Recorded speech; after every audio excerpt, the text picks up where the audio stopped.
You've worked with a lot of aspiring advocates in various segments of the library community, and you've reviewed the research thoroughly.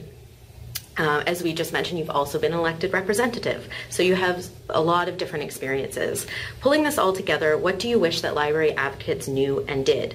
In other words, what's the single most important piece of advice you would give to a library advocate? I give two pieces of advice rather than one, but I'll give one on a personal level and one on a professional level. On the personal level, stop whining.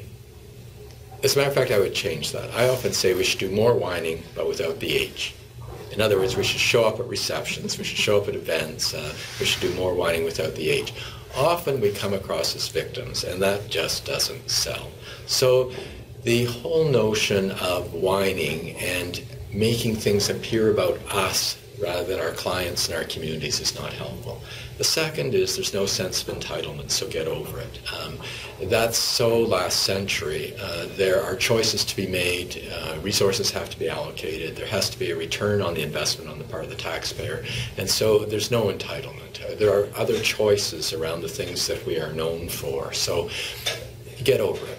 That's my personal advice. On a professional basis, it's all about the relationship. So that's the piece of advice I would give. Do not write letters. Do not appear at legislative days. Do not appear at meetings to ask challenging questions if you haven't built a relationship first, because they aren't meaningful. I'm going to pay attention to the people who I know or whom I at least recognize, and especially those who have worked with me or done something for me, made a donation to my campaign. I'm not sure that they need to do the latter, but they have to at least be known and have that relationship. And if I have a relationship with someone, I'm more likely to listen to them than if they write me a letter about something they're upset about.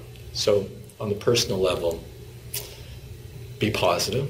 On the professional level, use that positivity to develop a good relationship with the person who's making the decisions that affect your professional life. Right, and I think, as you pointed out at the end there, those two tips really work well together. You can't really build a good relationship without positivity. Mm-hmm. So, well, thank you so much for your time and your expertise. I'm sure the students of this course will benefit hugely from your contribution. So thank you. It's been my pleasure. Thank you.